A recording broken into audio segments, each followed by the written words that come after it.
Hey, it's Hannah here with tip number 10 of our disaster recovery marketing series, and today we are talking about going live on social media. Going live is a great way to create unique and shareable content for your social media channels. Live videos are more raw than pre-recorded and edited video content and can really pique the curiosity of your audience because they won't know what to expect and they will be more eager to watch the video live and in the moment. This makes it a great option for those operators who are trying to push their messages following a natural disaster. There are lots of possibilities of what you might like to do in your live video. If your business was impacted by the bushfires, you might like to use your live video as a storytelling tool. Take your audience on a quick tour and show them how the physical recovery of your property is coming along. You might like to show your audience how all the fresh growth in your area, all of the green shoots coming out of the burnt trees and so on. You might like to talk about a local event that's coming up and what visitors can expect at that event, what your involvement is in it, maybe show them how the setup is coming along for the event. You could also talk about a new product you're offering, or maybe a new tool that you've just introduced, or you might like to address some frequently asked questions. If your business gets really high engagement on your Facebook or Instagram pages, you might like to even do a live question and answer session.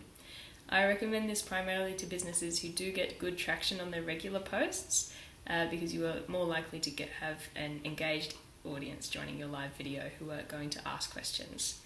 If you are going to go and do this, it's worth having a couple of minutes worth of material to talk about at the beginning of your video while you wait for people to join, and also to have some frequently asked questions ready to address while you're waiting for them to think of their own.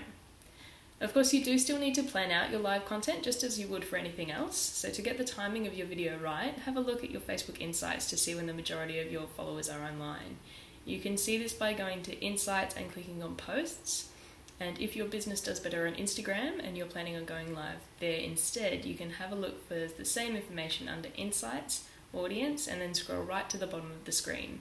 It's good to have this information because you want to schedule your video for a time of the day when your audience activity is at its peak to give it the best possible exposure.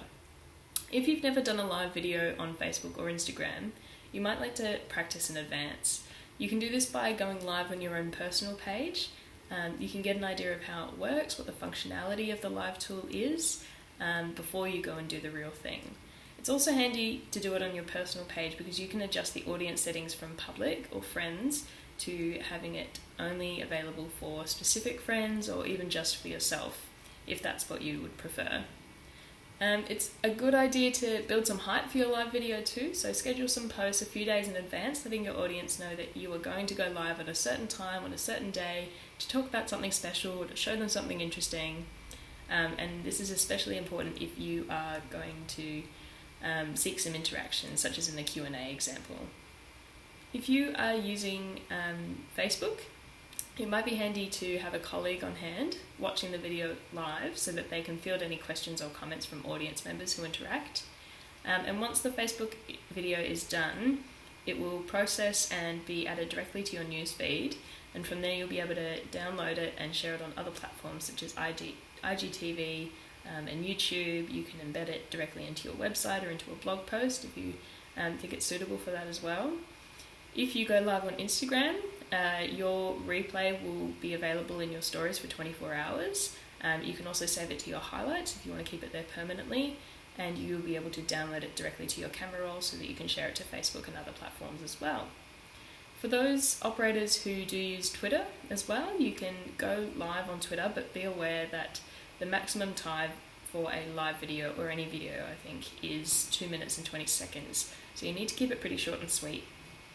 And that's it for today's tip. So I hope we see a few of your live videos popping up on all of our news feeds soon.